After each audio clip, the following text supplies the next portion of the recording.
peptide really means protein. Can you tell us what a peptide is? Sleep and the weight gain, I think, are probably like the top two things about perimenopause. We sort of want the so-called quick fix. Are there peptides to help? There is a bioregulator, which is a type of peptide that can actually help to support and rejuvenate that pineal gland. The GLP-1s have been a game changer. For people who are extremely overweight, these GLPs has really given them a new lease on life. If you love diving into the latest wellness secrets on the podcast, then you're going to want to join my exclusive weekly newsletter. Get insider wellness tips you won't hear anywhere else. Be the first to know about my upcoming fasting workshops because let's be real, fasting is the secret weapon for surviving perimenopause. Access my weekly essentials, tools, and biohacks to help you thrive in midlife. I promise to make it worth your while, straight to the point, no fluff, just powerful tips to help you feel your best every single week. Don't miss out. Sign up now at thewelldrop.com. Let's take your wellness to the next level together. Hey everyone, welcome back to another episode of The Well Drop with me, your host, Amber Berger. I'm here to guide you through simple yet powerful tips to transform your wellness at home and supercharge your daily life.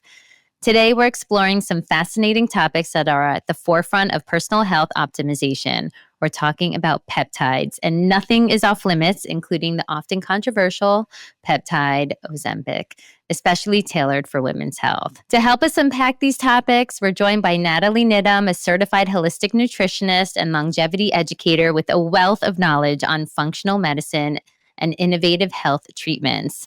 Nathalie will shed light on how peptides can be game changers in enhancing bodily functions from recovery to rejuvenation. And she'll explain the growing trend of microdosing Ozempic, a method that's sparking interest for its potential benefits in weight management and metabolic health. Whether you're a health enthusiast looking to stay on top of the latest trends or someone curious about new ways to optimize your health, today's episode is packed with information that promises to enlighten and inspire.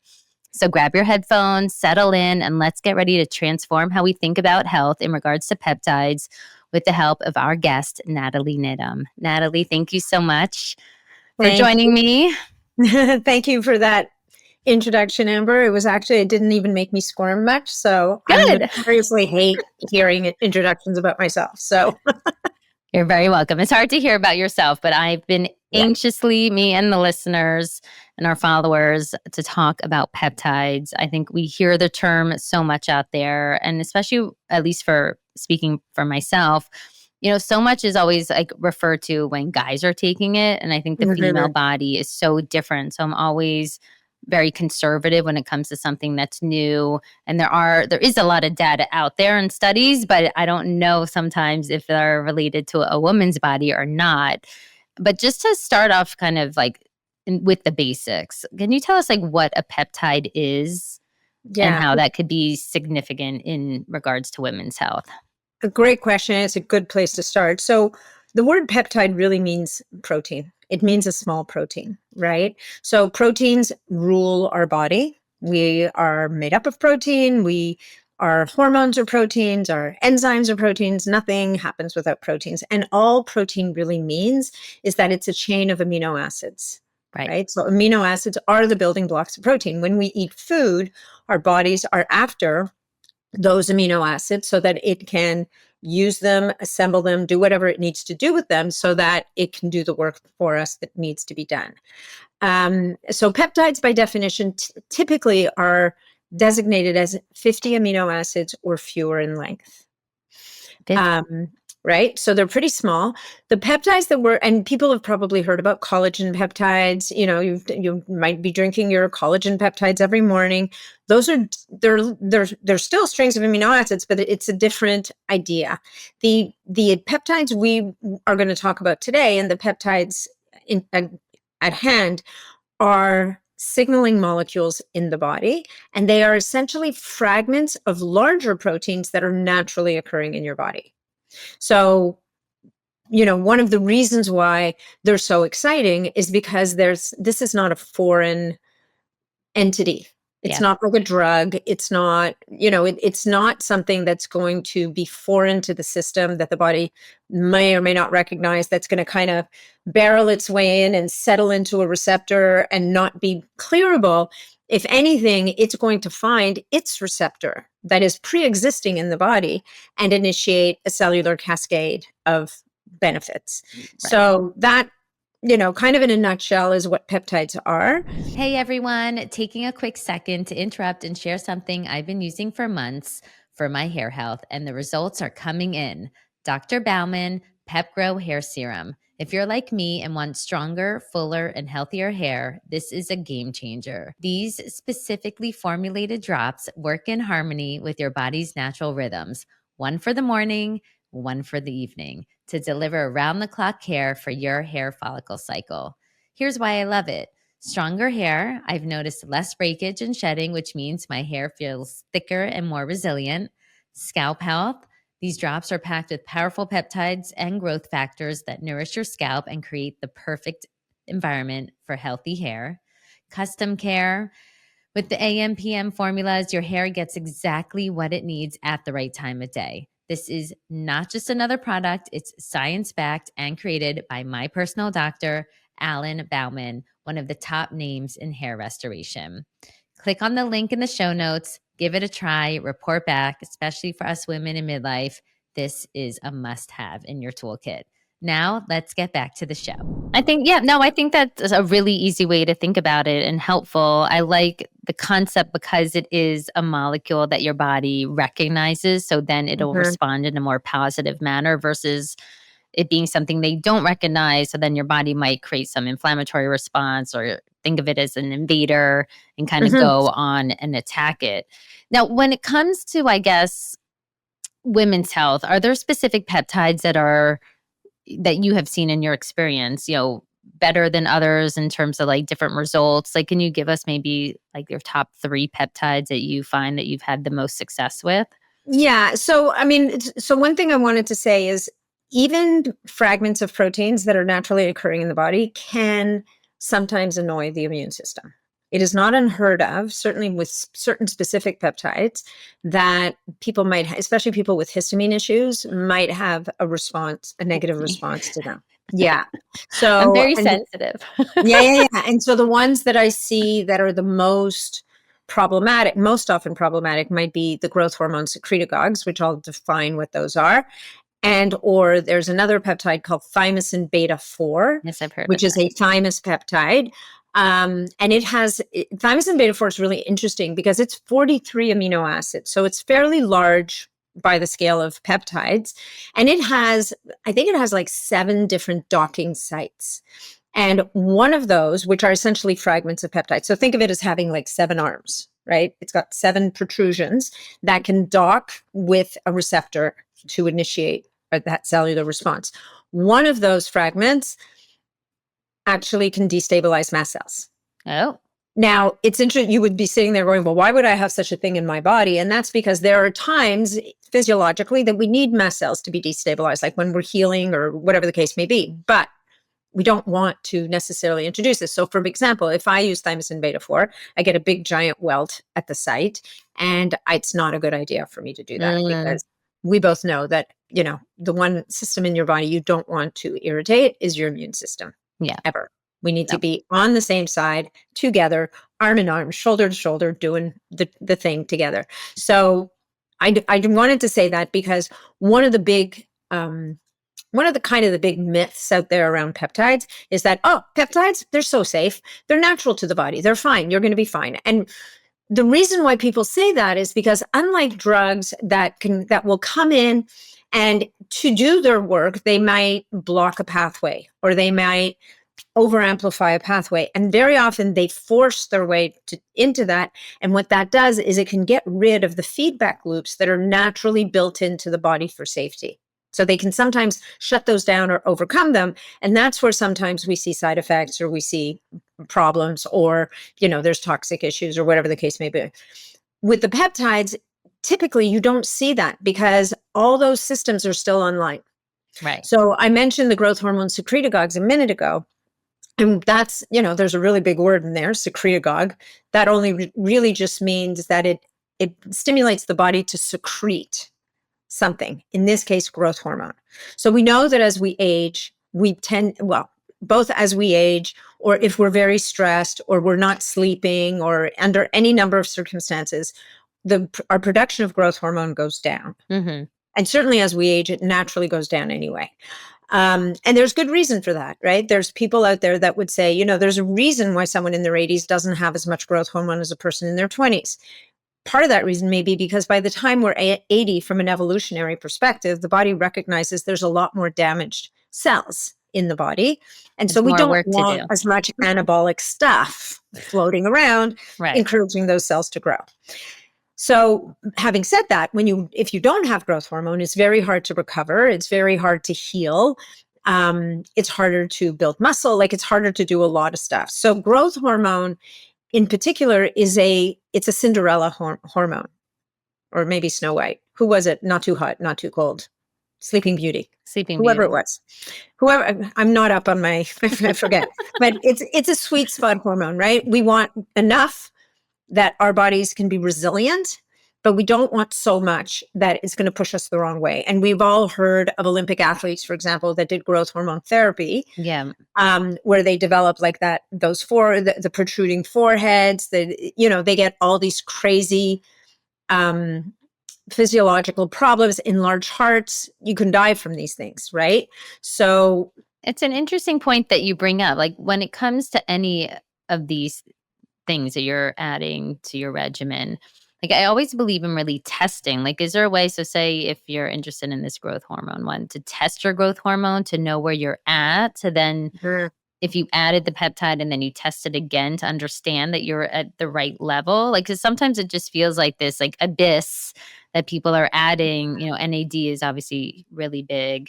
And so to know what is the right amount, how is somebody supposed to think about that? Yeah, so that's a really good question. And the growth hormone is notoriously difficult to measure because growth hormone doesn't exist as a straight line in our bodies. Growth hormone exists in pulses. Ebbs and flows. Right? So it comes and goes and comes and goes. So I think the day that we'll really be able to measure growth hormone in people is the day that somebody develops a continuous growth hormone monitor. Just like we have a continuous glucose monitor, you might have a continuous growth hormone monitor. And to be honest, I'll bet you technically they could do it, but it's not as necessary, right? There's not a huge amount of will. We're not there yet. There's not a huge need. So the best proxy that people have for measuring growth hormone is something called IGF-1, right? Yep. Which is produced by the liver in response to growth hormone. And so very often your doctor might look at your IGF-1 levels and say, they're kind of low, and there's different values for different ages. Right. For different age groups. But the good doctor is going to not just say your IGF-1 levels are a bit low, they're also going to talk to you and say, are you having trouble recovering? Are you having trouble healing? It's a little bit like hormone therapy, where we're going to put together symptomatology with the values to see where does the person need to be, right? For example, if you look at testosterone replacement in men, the wrong way to go is to say, I want my men to be at 800 or 900. The right way to go is to say, I want my men to be at a level where they feel good. Yeah. Right? Because I actually find a lot of my friends are being prescribed testosterone actually lately. And I'll ask them, have you checked your testosterone? How are your numbers? And they'll say, no. And then I'll be so surprised. And these are very smart people that they're seeing. And the people that I know are very smart themselves. But it's almost like you have to constantly advocate for yourself and ask these questions, I think, before starting something new, just to make sure that maybe you're dotting your I's and crossing your T's. Well, and understanding why is it low, right? Particularly for men with testosterone, are you not sleeping? Are you chronically stressed? Is your diet crap? Are you not exercising? With growth hormone, it's very similar. Are you not sleeping? Are you chronically stressed? All the bodies. So, which isn't to say that and I'm going to give a giant caveat to a lot of what we're talking about in a second, but it's not to say that having a little extra encouragement for growth hormone doesn't do good for people sometimes, but it's not the kind of thing you want to take lightly. It's not the kind of thing you want to do without some kind of oversight with a medical advisor. Right. And it's not the kind of thing that you want to do all the time. Right. Yeah. Just like So don't go in blindly, like maybe just get that little extra education. I mean, a big thing that's been talked about, I live in Miami, is NAD. So is NAD a peptide as well? Or what is NAD? well, and NAD is like, so NAD is I guess it's a peptide. I mean, I would think so, but it's a molecule that's critical in the cell for producing energy. The interesting thing about NAD is it's awfully big. And so it can't, if you introduce the NAD molecule into the body, it's not going to get into the cell.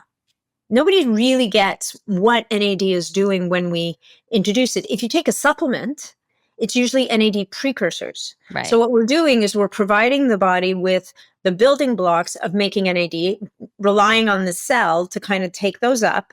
And we're relying on the wisdom of the body to create NAD from those precursors. Now, we can't deny that there are people feel effects from whether they're doing an NAD IV or they're doing NAD subcutaneously at much smaller doses.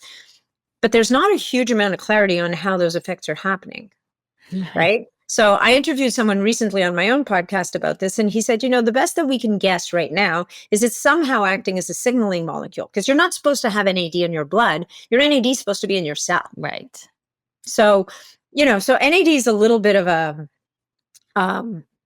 it's an interesting topic. It's not my zone of genius, as it were, but I will do NAD IVs once a year typically, and I use NAD support in between. Right. Right. So I take NAD supplement, but and it's possible also that there are people who need that NAD more than someone who's more optimized. Yeah. Everyone's a little different. Everybody's a little different. I mean, we know NAD is really good for overcoming addictions, for example. Like there's use case scenarios where it's proven to be very, very helpful. We as a society tend to think that if it's good for one thing, then it's going to be good for everything else. And if a little bit of good, then a lot is better.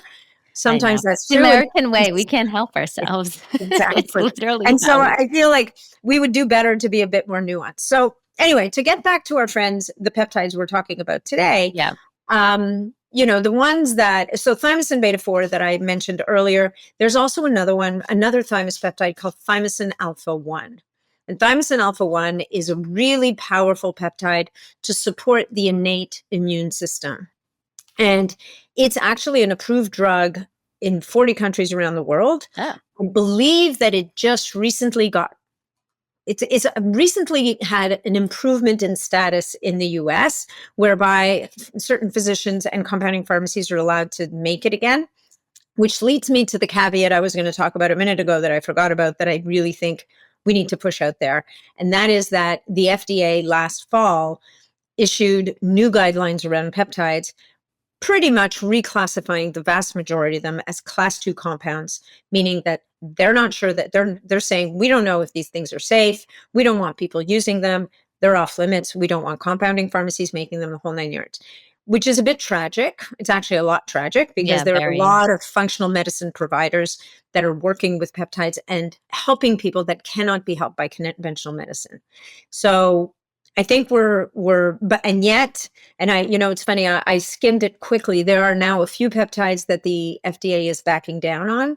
They've just put out a paper recently where there's a few peptides they're taking off that class 2 compound list. So I think they maybe will come back to a better middle ground. But what we can talk about today is some of the peptides that are available orally that you can get as an oral supplement. Yeah, I think that's really interesting because I think most people, when they think of peptides, they think of injections. And I get a lot of questions. I don't feel comfortable. I don't want to do an injection. Do I need an injection? And I just realized, I've been researching BPC 157 for, its anti-inflammatory properties. And I just realized that you can take that in a pill form. So how is the efficacy of something that people may come across as a pill versus an injection? How should they think about that? Because they may in their mind assume that maybe it's not as efficacious, but yeah. So definitely the injection, like the subcutaneous injection, you'll get more bang for your buck.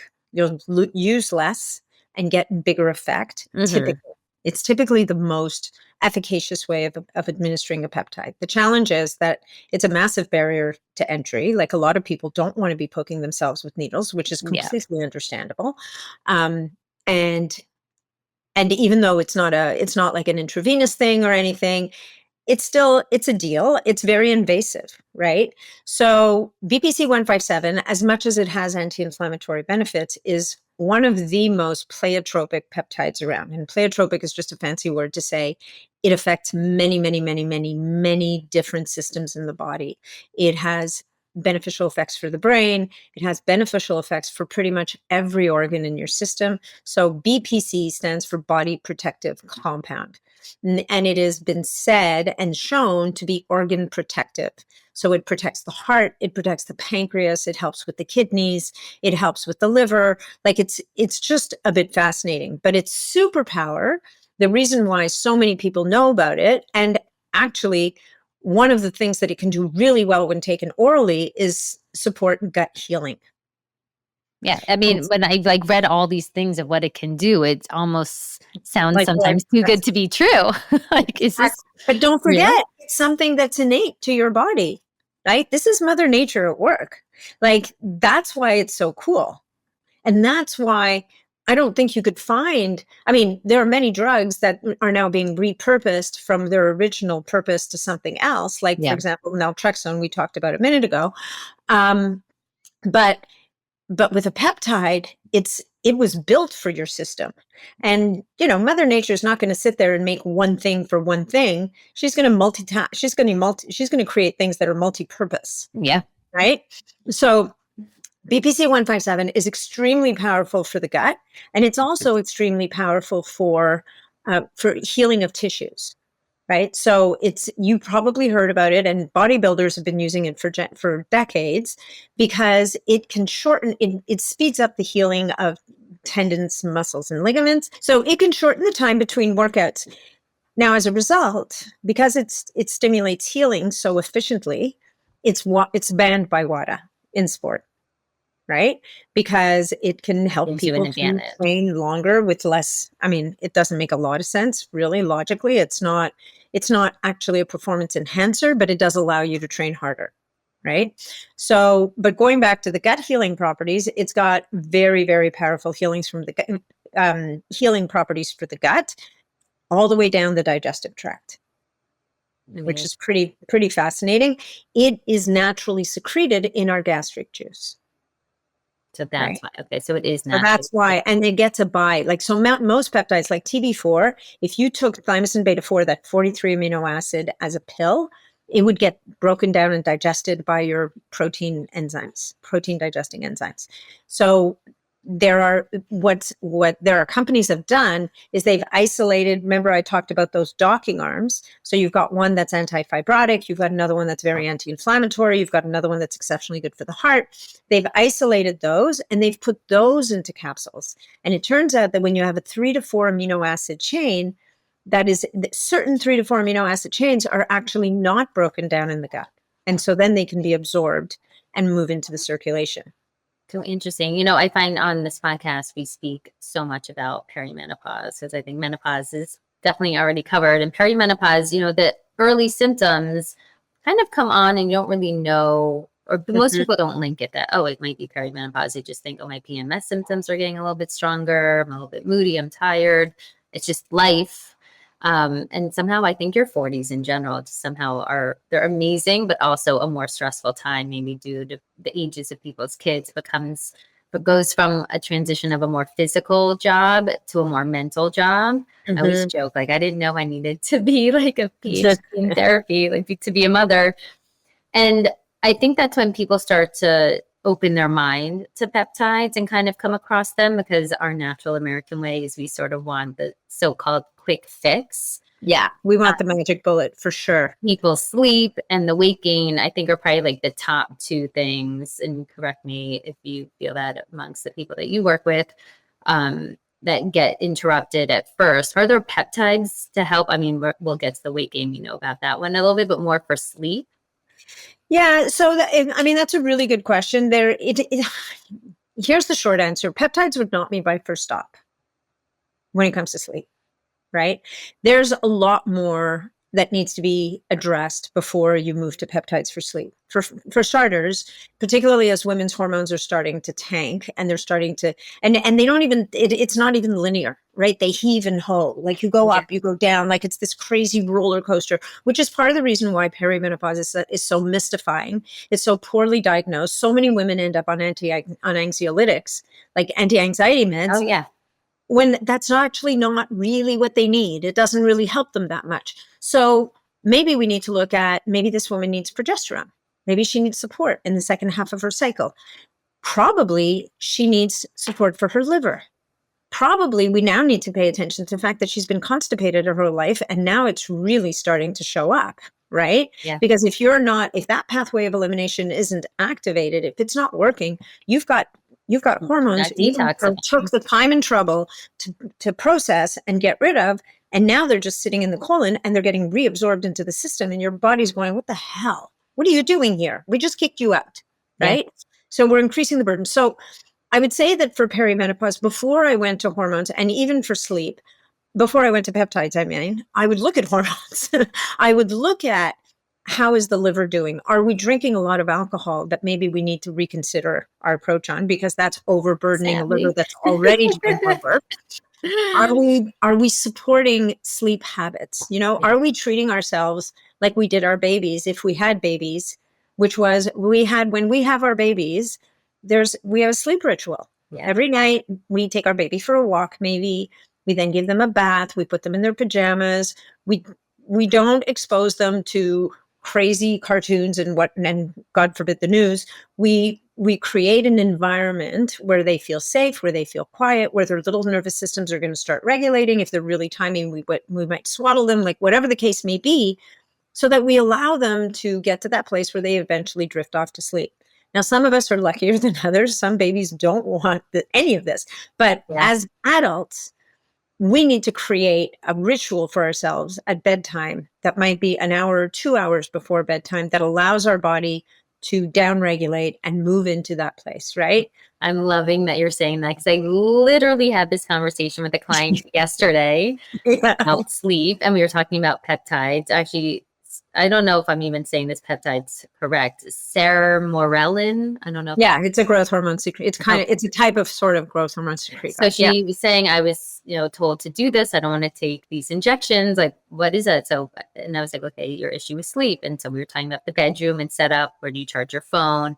When do you turn off put your phone on airplane mode and don't look at any more technology? I was like, for me, it's 8 o'clock. And then at the latest, it's 9. She's like, oh, that's what I do for my daughter. I go, well, you need to do the same thing for yourself. I go, do it the same time then as your kids. If that's like the shutdown time for the kids, we have to forget that we need to almost parent ourselves again 100%. at a certain point to start to trigger it. And I think a lot of time, I talk about rituals all the time. I think that's really what helps to keep you sane once it can be a lot of work at first to feel like, you're shifting those habits and it's like a fight. Yeah. But once you kind of get in flow with it, it's really crucial and you almost crave it and want it, but it helps your sanity because you're going to get that sleep at night. Then you're going to have that energy in the morning. And when those things are interrupted, you feel like you can't keep going as you want to go, or you're going to over caffeinate or whatever. You're going to feel like you're dragging through the mud. So I love that you said that, because I think as adults, we need to remind ourselves that we need to parent ourselves at, a later stage in 100%. life. Well, and taking that, so circadian regulation is massively important, right? So seeing the sun first thing in the morning when we wake up. No sunglasses in the morning. Right? No, bloody sunglasses away. So basic. Sunglasses for blue blockers, because if you must look at a screen in the couple of hours leading up to bedtime, we want to kind of cut down on that artificial blue light that's sending a message to our brain that it's time to wake up so that we can start to wind down. So all of those things are really important. Now, having said that, there is a peptide that is actually out of a category called bioregulator peptides. So these are like tiny, tiny peptides. These are 2 to 4 amino acid chains. And there is a peptide that specifically influences the pineal gland. Now, your pineal gland is a tiny pine-shaped gland in the middle of your brain that actually regulates circadian rhythm. Ah, It actually regulates melatonin production. It is your master endocrine regulator. It influences your immune system. It influences the length of your telomeres. Like, it is, for something that is like the size of less than my fingernail, it's pretty freaking powerful. There is a bioregulator, which is a type of peptide that can actually help to support and rejuvenate that pineal gland. and which Now, one is it just that? so happens that the synthetic form of this bioregulator, called epitalon, sadly landed on that FDA list last Oh, November, right? okay. You can, however, still take it as a nutritional supplement in an oral form, Oh, in its natural form, which is endolutin. And endolutin, you can buy it. There's a company in the UK, and they're actually just in the process of setting up distribution in the US, for the US, in Florida, actually. oh, great. And they sell, and what they've done is they've gotten rid of all the crazy Russian names, and you will find a box that says Nature's Marvels on it, and it says pineal peptide, or pineal amino acid complex, something like that. And you can take it as an oral supplement. And you would take it, if you had dysregulated sleep, you might take 2 capsules a day for 30 days. And then, while doing all the things you were talking about, right? So allowing your body to, don't fight it. Don't sit there and go, but I've got to be on my phone, doom scrolling until midnight and doing all the things. So you kind of do all the lifestyle practices. You take this, and this will help to restore your natural circadian rhythm. I love that. Yeah, I think that's great advice. Yeah. And so, if we go back to the growth hormone secretagogues, definitely growth hormone secretagogues, people observe that when they use growth hormone secretagogues, they get better deep sleep because your body produces growth hormone at night. So we typically would use them at night before bed. Right. You have to make sure that you haven't had anything to eat beforehand, because if your insulin is high, your growth hormone naturally is blocked. That's how your body has checks and balances, right? So a lot of people, you'll hear a lot of people say, oh yeah, growth hormone secretagogues, you need that for sleep. Or there's another peptide called DSIP, which is deep sleep inducing peptide. The challenge with DSIP is it kind of works for some people and not for others. There's not a defined dose. Sometimes people need to take it in the morning. Other people need to take it at noon. Other people need to take it before. And sometimes it doesn't work at all. And you can't really use it more than 2 or 3 times a week. So really, what's the point? Yeah, that seems like a lot of experimentation. I mean, I experiment all the time. Of I course. think but if you're not sleeping and then something can possibly make you feel worse, that's a scary Well, and situation. yeah, I feel, the sleep. Here's the interesting thing. Like, I mean, I started a Facebook community that I'm not in very much anymore. That's grown to over 26,000 members. And To check it myself, out on Facebook. myself, and my moderator, the question we dread the most is, what's the peptide for? Blank, blank, blank. Because for the most part, before we call on a peptide for anything, the first question we want to ask is, what is driving problem X, right? The second question we want to find out is, what are the pathways involved, and is there a peptide that can help? Because it's not always a peptide problem. Now, the caveat to that is something like BPC 157 can be very helpful even before people change their diets, even before they do anything else. They can be really great at reducing inflammation, at stimulating healing, and helping people to kind of feel a little bit better so that they can do the work. Right. Sometimes we come across people who are so beaten down. They've been suffering for so long. They haven't been, like you've got pain. You can't move. Your digestion's off. Like the whole 9 yards. They need a boost. They kind of need a break. Yeah. They need someone to give them a break. And Totally. sometimes something like BPC 157 can be that break, and it can show them that, there's light at the end of the tunnel, and it allows them to kind of engage in their own healing journey, as it were. Yeah, I think that's actually a perfect segue to go and discuss GLPs, because I think for people who are extremely overweight, and a lot of it unfortunately has to do with our food system, and some of it is not their fault. And so doing some of these GLPs, I think, has really given them a new lease on life of like, wow, I can actually move now. And then they all of a sudden get to a gym maybe for the first time in their life and start lifting weights and all of that. I wanted to focus on an interesting topic, which is really maybe using those for healthy people. And I think especially in midlife, some women, because when your hormones are out of balance, they start getting the estrogen belly or the cortisol belly, and they wake up and it comes on out of nowhere and like, oh my God, what is that? And I've seen a lot of my clients take it maybe even just for a month, and it sort of resets their metabolism. Can you speak about, from your experience and knowledge, on the efficacy of something like that? Is it something that a person should consider maybe for a short term moment to help them reach whatever their goals are if they're struggling? Yeah. Not also at the same time to caveat it, not to make that the easy way out, because that could cause some other issues also. Because I always like to let's talk about like the negative potentials first, because we all know the positives. But like I always say, like, when you're taking a prescription drug, like look at the potential side effects. And if you're comfortable with all of that, I mean, some of even on TV, you can see it's death, then okay, like then take it. But at least be aware, because I think most people don't read the fine print. So when it comes to weight loss and GLPs for a healthy person, sort of what are your thoughts on that, or what have you seen in your experience? So the GLP-1s have been a game changer. Now, they're peptides, right? Yeah. So they're peptides that have been modified to have a much longer half-life.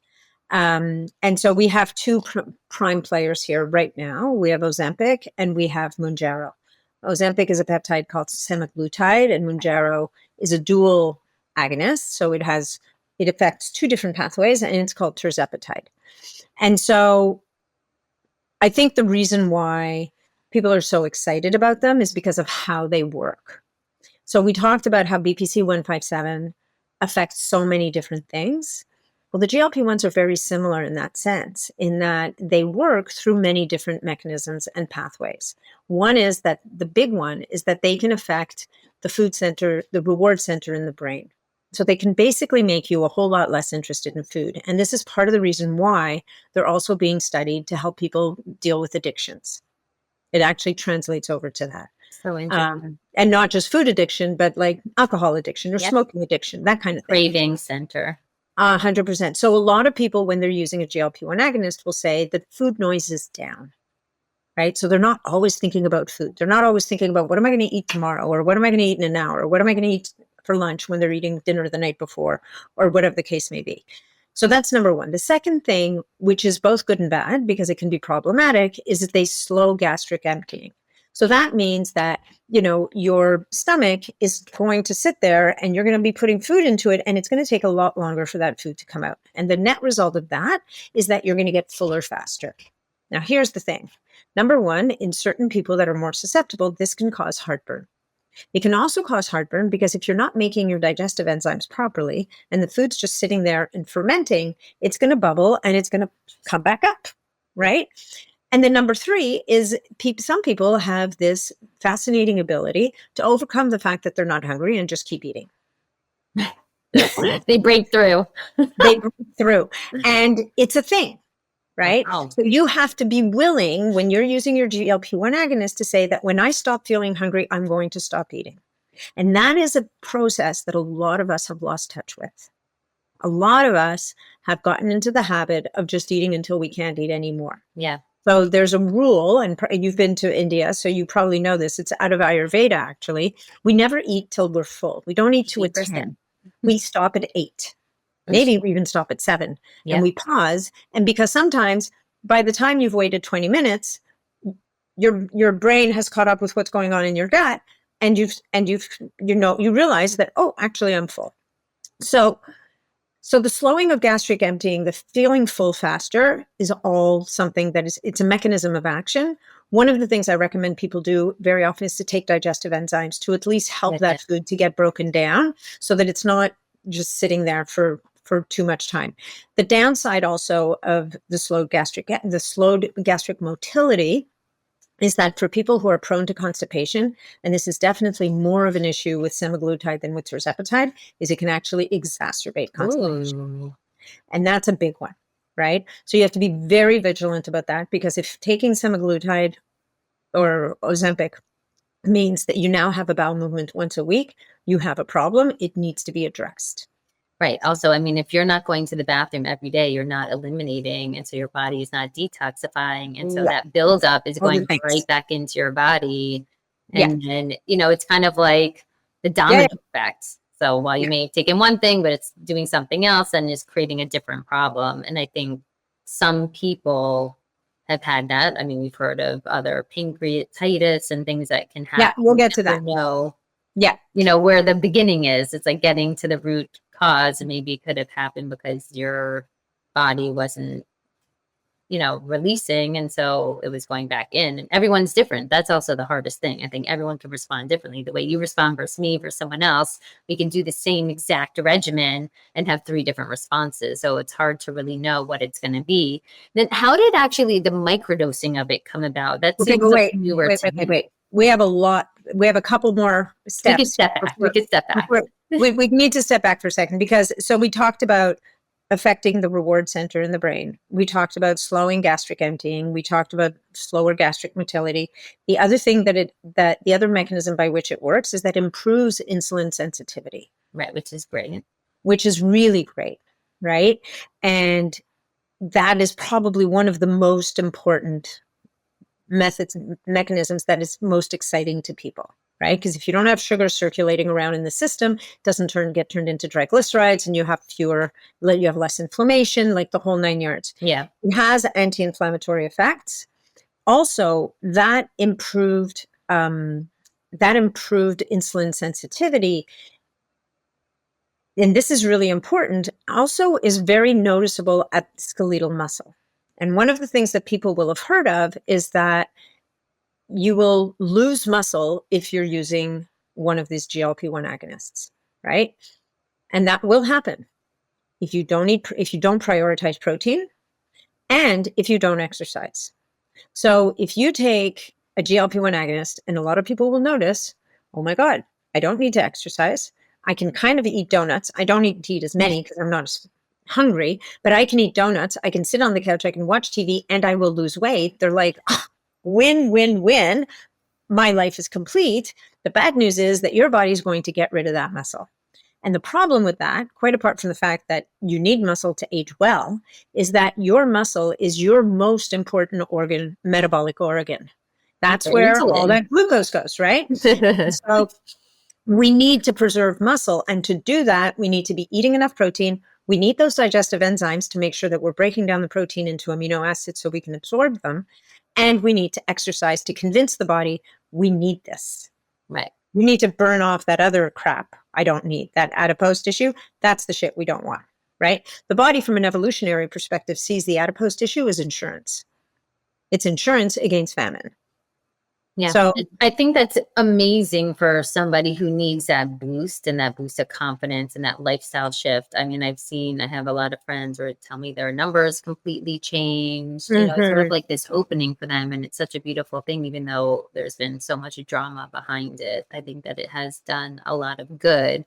yeah. I think it gets a little bit tricky because it can be a quick fix, and everybody always wants for the crash dieters of the world, this is Yeah. like music to their ears. And especially for women, it's interesting, as we get older, we become more insulin sensitive. Resistant. Yeah. We get more insulin resistant, and that's why we need the muscle. The more muscle you have, the better it is for you. But if you don't do that lifestyle shift, then your body in time is going to give out on you. And I think Yeah, and you're going to be dependent on these things for long term. So before we go to the microdosing, you mentioned pancreatitis. There are a couple of black box warnings on GLP-1s. Pancreatitis is definitely one of them. So I would say that anybody with a history of pancreatitis should definitely not use GLP-1s. And also, if you're a drinker, this is your invitation to stop. Right? Be nice to your pancreas, because your pancreas is going to have to work extra hard. There are physicians that will have their patients use BPC 157 when they're using GLP-1, even a low dose, because it will help to protect the pancreas, right? Now, nevertheless, there are people who do not tolerate GLP-1s, and those symptoms are, if it could be pancreatitis, it could be gastritis, or it could be the the gastric paralysis, which apparently is much more prevalent in certain populations. So you want to talk to your doctor about whether this is right for you, because it's not universally right for everybody. There's no get out of jail free card here. There's also thyroid. So only been observed in rats is a higher risk of a very rare form of thyroid cancer.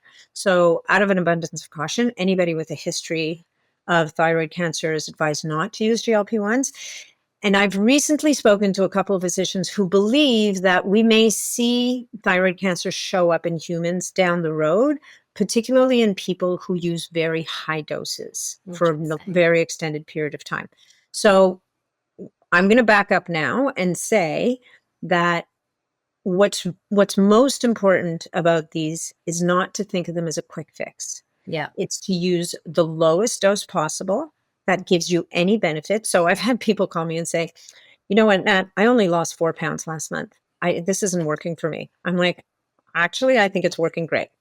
I think you don't want to release more than a pound a week, really. Sometimes people will release a lot of weight initially if they have a lot of weight to lose. If they need to, right. Exactly. But typically you want that weight loss to be slow and steady. You want to, because at the same time, you want to be doing all the things we were talking about. You want to be working on your diet, your sleep, your stress management, your exercise, your movement, you're getting outside. All of those things have to come together. And that way, what you're doing is you're using the GLP-1. Think of it as training wheels on a bike that aren't quite touching the ground. Yeah. They're there to make sure you don't fall down. They're there to help you, but they're not there for you to just lean on. Yeah, right? I think that's great messaging. That really the number one to me is get your lifestyle habits together and get them changed in a little bit more of a positive direction that can help you with your choice. And if you need that added support and help, add that on top. But start with the lifestyle first, because who knows, maybe once you do that, you may not even need it. Right. But if you don't start there, you don't even know, because someone's like looking at it for sleep, but then all of a sudden they optimize their bedroom and their mattress and the light and the bedtime. Maybe they'll start sleeping, but just like be curious to try that out. And then if you still need that support, of course, add it in, but at least you know your foundation is set and strong and guiding you in the right direction. You know, there's such another question actually I wanted to ask about. For someone who is curious about peptides, what are some certifications a person should look for? Because it feels a little bit like the Wild West for me. You know, I was at the gym actually this week, and somebody was wearing a tank top that said, "I sell peptides." Oh, God. And I literally stopped him. I said, "Oh, you sell peptides? So interesting. I love your shirt." And I was reading it, and I was like, "So what's your certification?" It's like, "Oh, I'm in finance." And I think that I just want to kind of put out there for people to be mindful. So if you do want guidance, is there, I don't know if there's a certain. So as a consumer, it's a little trickier. I mean, I have a membership community that you can find on my website called the BSP community. And if people join as an annual member, they get access to a peptide crash course. We do live Q&As every week, like most weeks. So it's kind of like a very good support. It's a great supportive community. If you're a practitioner, you might look to A4M and do a peptide certification with them. And I'm sure there's others out there, but definitely getting educated is the first step. Yeah. Right. And then the other couple of things I wanted to say about the GLP-1s is, in some people, they can also cause, especially semaglutide, can cause extreme fatigue. Oh, that's a sign that it's not for you. Sometimes they can disrupt sleep. So the message I want people to take away from this is, you know, we hear top line stuff, right? We hear it's magic headlines, or we hear it's a disaster, right? The truth is generally somewhere in the middle. But be be open to the possibility that it's going to work really well for you or that it may not work for your body. So be very aware when you're using it about how your body is behaving. Are you feeling good? Is your energy good? Are you sleeping? Are you pooping? Are like all of those things. Use as little as you can get away with. Do not start with anything more than the starting dose. Give your body a solid month or two to start to release weight. So this whole idea, people who think they're going to go in for 4 weeks, use a GLP-1 and then pop out again the other side are heading for trouble because they're either going to use too high a dose or they're in for a rude awakening because the body's sitting there going, yeah, just because you're the boss of me, I'm not going to do what you think I'm going to do right away, right? I'm going to take my time and figure this out. So I just think it's really important to frame that conversation. But to your point, everybody's selling peptides. There's a lot of people bringing stuff in from overseas that is poorly regulated, that is very poorly manufactured.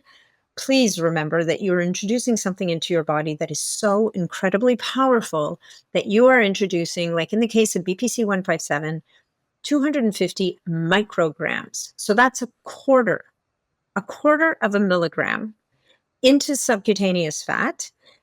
And from there, you're getting effects. So that's how powerful these things are. Yeah. So don't mess with it. Like you only get one body. If you're injecting something that wasn't properly processed and still has solvents in it, or is contaminated with bacteria, or is not what it says on the vial, like all of those things can happen if you're dealing with people who are just trying to make a buck and they're popping up like mushrooms everywhere. I think that's such good advice. Just as a consumer, do your research, look up, if you have a person that you've connected with, find out where they're getting their peptides from, look up the company or ask an expert like yourself about it and start getting advice before. Don't be so quick to just inject yourself with these things because just in case, like just to be cautious. Well, more than just in case, like you got to be smart, right? And they're not always the answer. They're very powerful. They're really great. There's a couple of companies that are doing really beautiful work around this. There's a company, if you go to my website, there's a Nat Recommends page. Under that, there's a heading that's oral peptides and bioregulators. I list a few really, really great companies in there. There's one called Level Up Health that has an incredible stack called Ultimate GI Repair that has 4 different peptides in it. We didn't even talk about GHK copper today. It has 4 We're different. Have to have you back. It has 4 different peptides, plus it has tributylin, plus it has glutamine, plus all of the things you need for gut healing. Like I've seen people use that one product and make more headway on healing their gut in a month than they have in years of working with practitioners. Wow. Right? So now, it doesn't always work out that way, but I'm just saying it can, right? Yeah. And he's got oral BPC combined with PEA, which is a very powerful anti-inflammatory. Then we have a company called Healthgevity, who's also doing really great stuff with oral peptides. And then we've got a company like Integrative Peptides, which is Dr. Kent Holdorf. He's doing really crazy stuff with oral peptides. As a matter of fact, he's the one that's taking thymosin beta-4, chopping it up into its bits and providing it as an oral supplement. So, there's some lots of exciting stuff out there. I mean, there's so much exciting stuff. There's a lot of stuff that makes it that you don't even have to inject, right? Yeah. The bioregulator peptides, there's resources for that in there. Like the injectable peptides are super, super exciting, but right now it's kind of murky out there, So if you're going to use injectable peptides, definitely get guidance. Definitely speak to an expert and someone who reliably can ascertain where they're coming from. Are they safe? And you're in gray zones here, right? Yeah. Like you're kind of going out into poorly charted territory. There is some good research around, but there's not enough for a lot of conventional people to be comfortable. So, if something happens, you could find yourself in an emergency room trying to explain what you did. Yes, so I suggest for everyone to check out Nathalie's website. We will have it in the show notes. Thank you so much. I'm going to close out. Actually, before I close out, I always ask Bjorn to answer the question, but you guys will fix it in editing. But what is one drop of wellness wisdom you'd like to leave with our listeners today? Oh, wow. One drop of wellness. Take care of your basics, right? Like always start with the basics. Always check in with yourself and make sure before you jump into the advanced strategies, make sure you've taken care of your foundations, because you never know what's going to fall into place. And trust your body. Listen to your body. The wisdom that is in your body is unequaled. Love that. Thank you so much. Thank you for tuning in today at The Well Drop.